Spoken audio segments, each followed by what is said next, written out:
Nilambur polling ബൂത്തിലാണ് മാസങ്ങൾ നീണ്ട വലിയ പ്രചാരണ കോലാഹലങ്ങൾക്ക് ശേഷം മൂന്ന് മുന്നണികളും വേണമെങ്കിൽ നാല് സ്ഥാനാർത്ഥികൾ എന്ന് പറയാം. അതിൽ പ്രധാനപ്പെട്ട രണ്ട് മുന്നണികളുണ്ട്. BJP അവിടെ സാന്നിധ്യം അറിയിക്കാനുള്ള പോരാട്ടത്തിലാണ്. അൻവർ ആകട്ടെ തന്റെ നിലനിൽപ്പിനായുള്ള അശ്രാന്ത പരിശ്രമത്തിലും. രാവിലെ മുതൽ തന്നെ സ്ഥാനാർത്ഥികളൊക്കെ ബൂത്തുകളിലേക്ക് പോളിംഗ് രേഖപ്പെടുത്താനായി എത്തിയ കാഴ്ചകളും നമ്മൾ കാണുന്നുണ്ട്. ആര്യാടൻ ഷൗക്കത്ത്, M സ്വരാജ് എന്നിവർ അവരവരുടെ പ്രധാനപ്പെട്ട ബൂത്തുകളിലെത്തി സമ്മതിദാനാവകാശം ക്യൂവിൽ നിന്ന് തന്നെ അവരവരുടെ ജനാധിപത്യ രീതിയിൽ ക്യൂവിൽ നിന്ന് തന്നെ സമ്മതിദാനാവകാശം രേഖപ്പെടുത്തി മടങ്ങാനുള്ള ശ്രമത്തിലാണ്. അതിനുശേഷം നിരവധി ബൂത്തുകളിൽ സന്ദർശനമടക്കം സ്ഥാനാർത്ഥികൾ പ്ലാൻ ചെയ്തിട്ടുണ്ട്. മഴ ഒന്ന് മാറി നിൽക്കുന്നുണ്ട് എങ്കിൽ പോലും ചില സ്ഥലങ്ങളിൽ മഴയുണ്ട് എന്നാണ് മനസ്സിലാകുന്നത്. കാലാവസ്ഥ പ്രതികൂലമായാൽ പോളിംഗ് ശതമാനത്തിൽ ഒരു വ്യത്യാസമൊക്കെ ഉണ്ടായേക്കാം. പക്ഷേ അപ്പോഴും 75-ന് മുകളിലുള്ള ഒരു പോളിംഗ് ശതമാനം നിലമ്പൂർ മണ്ഡലത്തിൽ പ്രതീക്ഷിക്കുന്നുമുണ്ട് മുന്നണികൾ. അവരവരുടെ കൃത്യമായ വോട്ടുകൾ അവർക്ക് വീഴുന്ന വോട്ടുകൾ വളരെ കൃത്യമായി തന്നെ പോളിംഗ് ചെയ്യിപ്പിക്കാനുള്ള ശ്രമങ്ങൾ രാവിലെ മുതൽ തന്നെ മുന്നണികൾ ആരംഭിച്ചിട്ടുണ്ട്. വലിയ പോരാട്ടം നടക്കുന്ന ഒരു മണ്ഡലമാണ്. പ്രവചനം അത്ര സാധ്യമായ ഒരു മണ്ഡലം കൂടിയല്ല. ഒരു ഘട്ടത്തിൽ UDF-നൊക്കെ ഒരു മേൽക്കൈയുണ്ട്, മുൻതൂക്കമുണ്ട് എന്നൊക്കെ കരുതിയിരുന്ന ഒരു മണ്ഡലത്തിൽ സ്വരാജെത്തി ഇടതുമുന്നണി പ്രചരണം വലിയ ശക്തമാക്കിയതോടുകൂടി കളം മാറുന്ന സാഹചര്യം നമ്മൾ കണ്ടു. അൻവർ ഇപ്പോഴും ഒരു അത്ഭുത പ്രതിഭാസമായി. അല്ലെങ്കിൽ എന്താണ് അൻവറിൻ്റെ വോട്ടുകൾക്ക് സംഭവിക്കുക? അൻവർ എത്ര വോട്ട് പിടിക്കും? ഏതെങ്കിലും തരത്തിലുള്ള അവസാനവട്ട മാറ്റങ്ങൾക്ക് സാധ്യതയുണ്ടോ? അത്തരം കാര്യങ്ങളിലൊക്കെ ഒരു കൃത്യമായ വിലയിരുത്തൽ ഇപ്പോൾ സാധ്യമല്ല എന്നുള്ളതാണ്. അങ്ങനെ ഒരുപാട് ഘടകങ്ങൾ മാറി മറിയുന്ന ഒരു തെരഞ്ഞെടുപ്പ് കൂടിയാണ് ഇത്. CV അനുമോദും MS അനീഷ് കുമാറും ഒപ്പം VV അരുണും ഏറ്റവും പുതിയ വിവരങ്ങളുമായി ചേരുന്നുണ്ട്. അരുണ്, ഈ കാലാവസ്ഥ വലിയ പ്രശ്നമില്ലെന്ന് തോന്നുന്നു അല്ലേ? വലിയ ക്യൂ കാണാം.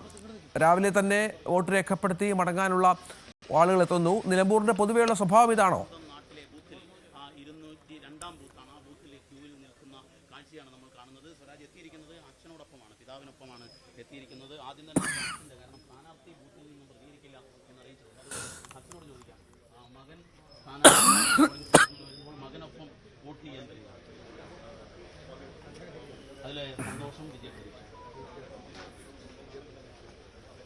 അരുണിലേക്ക് വരാം. CV അനുമോദ് അവിടെയുണ്ട്. അനുമോദും വളരെ പ്രധാനപ്പെട്ട ഒരു ബൂത്തിൽ ഉണ്ട്. അനുമോദ് നേരത്തെ സംസാരിച്ചതൊക്കെ ഇവിടെ എത്തി വോട്ട് രേഖപ്പെടുത്തി മടങ്ങുന്ന വോട്ടർമാരോട് സംസാരിച്ചിരുന്നു. രാവിലെ തന്നെ എത്താനുള്ള അവരുടെ സാഹചര്യം കാലാവസ്ഥ സംബന്ധിച്ച ആശങ്കയാണോ? മറ്റു വിവരങ്ങൾ എന്താണ്?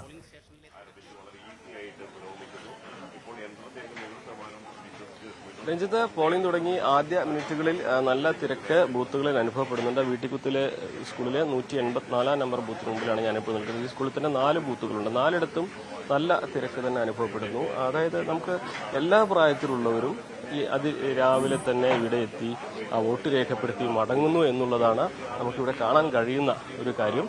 വലിയ തിരക്ക് എല്ലായിടത്തും അനുഭവപ്പെടുന്നു. അതുതന്നെയാണ് ഈ ഒരു ജനാധിപത്യത്തിന്റെ സൗന്ദര്യം. വോട്ട് ചെയ്തോ?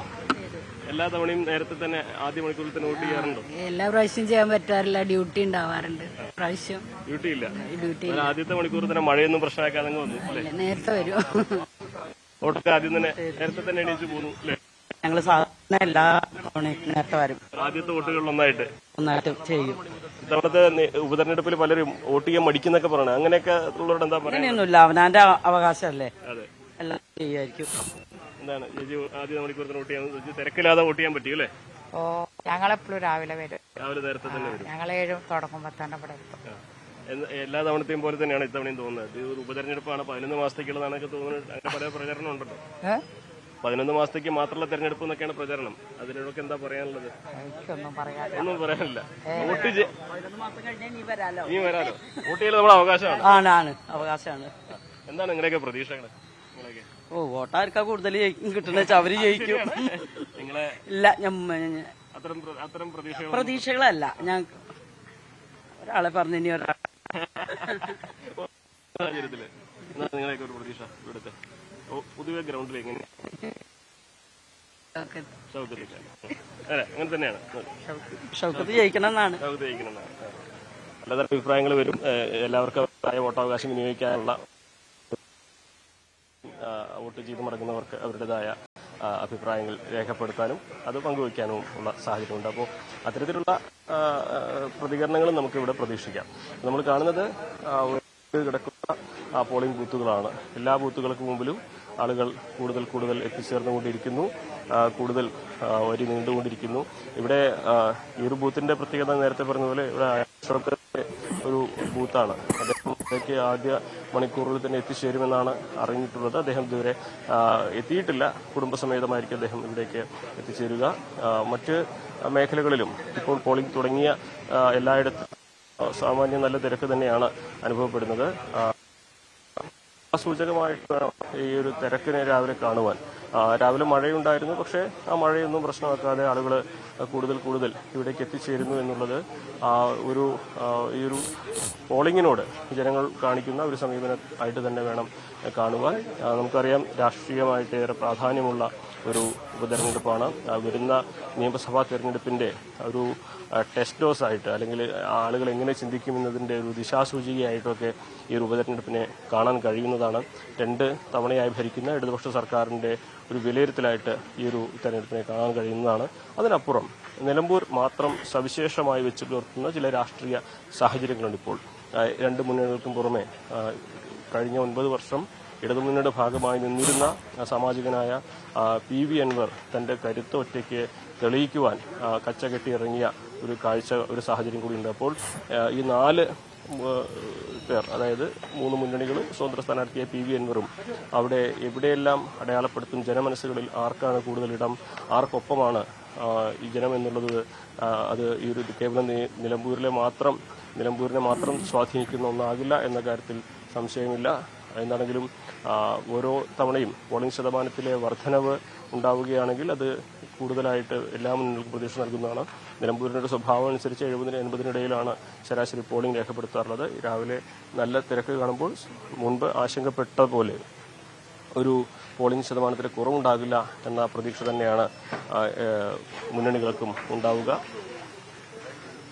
വോട്ട് ചെയ്തിറങ്ങിയ ഒരാൾ വീണു എന്നുള്ളതാണ്.